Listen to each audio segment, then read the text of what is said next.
الرحمن الرحیم. میں جب 2 رکعت نفل توبہ پڑھتا ہوں تو سورۃ فاتحہ کے بعد ملائکہ کی سورۃ فاتحہ کے بعد پہلے سورت پڑھو، تسبیحات جو ہیں وہ رکوع میں اور سجدے میں پڑھو. بندش ہوتی ہیں جادوگر جو ہیں شیطان وہ کرتے ہیں. توڑ یہ ہے کہ آپ سورۃ البقرہ پر عمل کریں.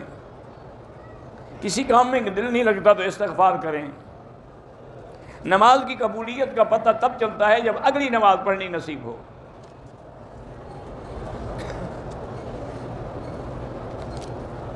اگر حلالے کے لیے کسی لڑکی نے کسی سے نکاح کیا لیکن اس سے وہ ملا نہیں ہے، وہ حلال نہیں ہوگی، اس کا ملنا ضروری ہے. عقیقے کا کچا گوشت غریبوں کو دے دیں، ہمسایوں کو دے دیں، اپنے گھر میں بھی پکانے کے لیے رکھ سکتے ہیں. یہ بھی پہلے ہو چکے ہیں، وہی سوال لکھے ہوتے ہیں. میں جدے اترا لیکن عمرہ نہیں کر سکا، نیت کر لی، احرام جدے اتر کے باندھ لیا، ٹھیک ہو گیا. میرے ایک دوست ہیں پتہ نہیں محمد فلک صاحب کہ ان کا نکاح نہیں ہو رہا، اللہ آسان کرے. میرا داماد کام بھی نہیں کرتا اور میری بیٹی کے ساتھ خوش اخلاقی سے بھی پیش نہیں آتا، اللہ اس کو ہدایت دے. 2 رکعت نماز پڑھ کے ہر مشکل کے لیے دعا کیا کرو، اس سے بڑا وظیفہ کوئی نہیں. حضور پاک کو بھی جب کوئی مشکل ہوتی تھی تو اسی لیے بی بی عائشہ فرماتی ہیں کہ بادر الی الصلاۃ، فوراً حضور نماز شروع کر دے. کوئی مسافر کی نماز عمرے والا ہو یا کوئی ہو. میں نے اب عمرہ کیا، سر کے بال صاف کرا دیے، اب میں پھر عمرہ کرنا چاہتا ہوں، بال ہوں یا نہ ہوں اس طرح پھروانا پڑے گا. جب کوئی آدمی عمرہ کرے اس کے بعد نفلی طواف کرنا چاہیے، بالکل ہر طواف کے ساتھ چکر ہوتے ہیں. عمرے کا ارادہ کر لیں تو عمرے سے کرنے سے پہلے غسل سنت ہے، کریں نہ کریں وضو کر کے بھی 2 رکعت پڑھ کے نیت کر لیں. میرا چھوٹا بھائی جو ہے محمد حبیب اللہ 1 سال سے غائب ہے، اللہ پاک کرے کہ اس کی خیر کی خبر آپ کو مل جائے، اللہ حفاظت کرے. میں بہت دنوں سے اپنی شہوت کا ازالہ اپنے ہاتھ سے کرتا ہوں، یہ بہت بڑا گناہ ہے. اللہ کے نبی نے لعنت بھیجی ہے اور قیامت والے دن اس ہاتھ کو حاملہ کر کے دکھایا جائے گا تاکہ حشر والے دیکھ لیں کہ یہ ہے وہ برا آدمی. توبہ کرو اور اکیلے نہ رہا کرو. ہندوستان کے حالات واقعی نازک ہیں، اللہ ہندوستانی مسلمانوں کی مدد فرمائے، اعانت فرمائے اور ان کو ہر مصیبت سے محفوظ رکھیں. ایک آدمی ہوٹل کے کمرے سے عمرہ کرتا ہے احرام باندھ کے، وہ ہوٹل والا عمرہ ہوگا، شریعت کا عمرہ نہیں ہوگا. سر کے بالوں پہ کٹ لگا ہے، دم پڑ جائے گی، پورے سر کے بال کاٹیں کہ چوتھا حصہ کم از کم کٹ جائے،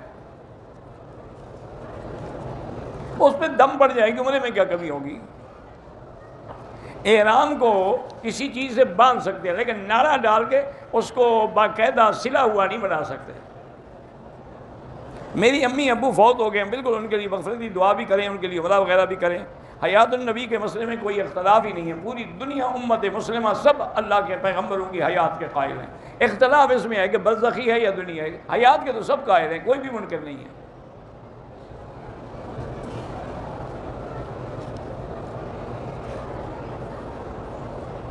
ایک جانور کسی نے مسجد کے لیے وقف کیا، وہی مدرسے والوں کو دے دو، بڑا ہو گیا چھوٹا ہو گیا وہی دے دو. بہرحال خواب کی تعبیر کسی اور عالم سے پوچھو. کل ہم مدینہ منورہ جا رہے ہیں، عمرے والوں کے لیے طواف الوداع ضروری نہیں ہوتا، لیکن کر کے جائیں تو اچھی بات ہے. کیا پتہ ہے انسان ہے، موت ہے، حیات ہے، پھر نصیب ہوگا کہ نہیں ہوگا. ہر طواف کے بعد 2 رکعت واجب طواف پڑھنا ضروری ہے.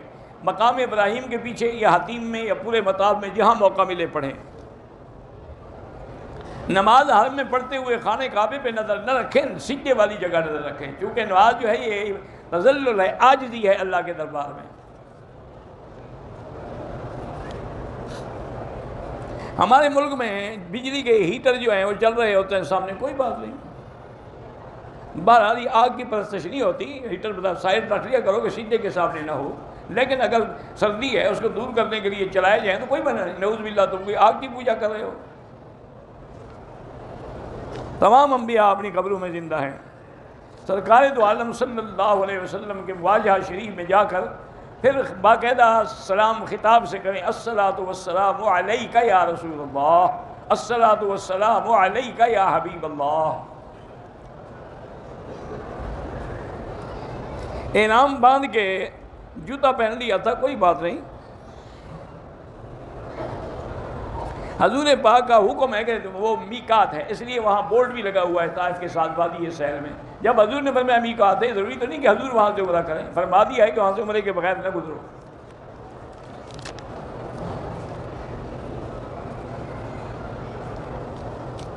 مجھے یہاں آتے ہوئے 2 دن پہلے حیض آ گیا، 2 دن بعد ہماری واپسی کی فلائٹ ہے، میں عمرہ نہیں کر پائی۔ بالکل تو آپ اپنی فلائٹ مؤخر کر دیں، اگر آدمی بیمار ہو جائے پھر بھی تو مؤخر کرتا ہے، ہسپتال میں داخل ہو جائے پھر کیا کرے گا؟ آپ اپنی فلائٹ مؤخر کر لیں، پاک ہو کے عمرہ کریں، پھر جائیں۔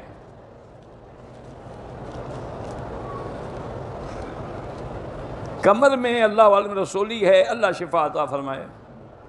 جھوٹی گواہی جو ہے نعوذ باللہ شرک کے بعد بڑا گناہ ہے۔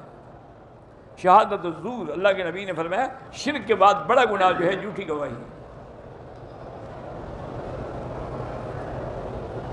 حرم کی آواز آنا ضروری نہیں، صفوں کا نظر آنا ضروری ہے، ورنہ نماز نہیں ہوگی۔ اسلامی بینک سے اگر گاڑی لیں تو جائز ہے۔ آپ کی بھتیجی کے لیے اللہ ان کو امتحان میں کامیاب فرمائے۔ اگر آپ کو قطرے آتے ہیں تو ہر نماز کے لیے نیا وضو کریں۔ 2 سال ہوئے اولاد نہیں، اللہ آپ کو صاحب اولاد کرے، اور جو دعا ہے قرآن میں وہی مانگا کریں، رب لا تذرنی فردا وانت خیر الوارثین۔ طواف زندہ کے لیے کرنے کا طریقہ یہ ہے کہ اپنے لیے کریں، کر کے دعا کریں کہ اللہ اس کو ثواب دے۔ بہرحال مطاف میں نماز پڑھیں یا کہیں نماز پڑھیں، نماز کے دوران کعبے کو نہ دیکھیں بلکہ سجدے والی جگہ کو دیکھیں۔ میں نے طواف کرتے وقت بھول کے کعبہ پکڑ کے دعا، غلاف پکڑ کے دعا کیا، کعبے کی طرف سینہ یا پیٹھ کر، بہرحال وہ طواف بہتر ہے کہ تم دوبارہ دہرا لو، ورنہ طریقہ یہ تھا کہ 4 قدم پیچھے جا کے پھر اپنے طواف کو سیدھا کر لیتے ہیں۔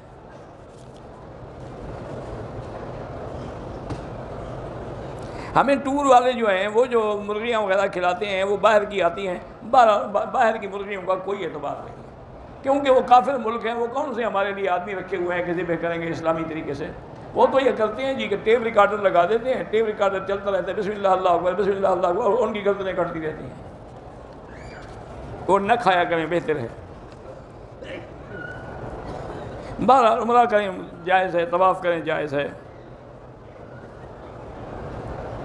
آدمی کرسی پہ بیٹھ کے قرآن پڑھتے ہیں، کوئی حرج نہیں، اس کو کمر میں تکلیف ہوگی بیچارے کو۔ بہرحال میلاد بدعت ہے، اس کے لیے پیسے نہ دیا کریں۔ اگر وہ زیادہ تنگ کریں تو ان کو کہو کہ ہمیں بتاؤ حضور پاک نے حکم دیا ہے، اگر نہیں دیا تو کیا ابو بکر، عمر، عثمان، علی، حسن، حسین نے میلاد منایا ہے؟ وہ تم دکھا دو، میں عذاب دوں گی۔ اگر نماز میں کسی کو الٹی آ جائے منہ بھر کے تو پھر نماز ٹوٹ جاتی ہے۔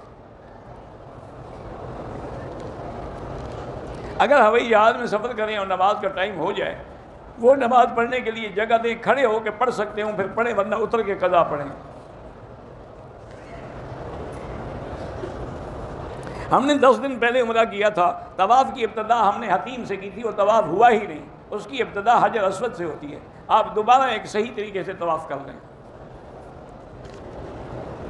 استقبال کا معنی یہ ہے کہ ہم یوں کھڑے ہوں حجر اسود کے سامنے اور ایک قدم آگے بڑھ کے بسم اللہ اللہ، یہ استلام ہے۔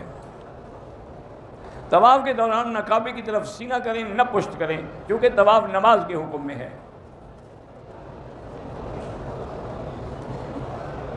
جب حجر اسود پر آئیں گے تو وہ تو پھر آپ ٹھہریں گے نا، وہ وقوف ہو جائے گا نا، طواف میں سینہ نہ کریں، وقوف میں تو جائز ہے۔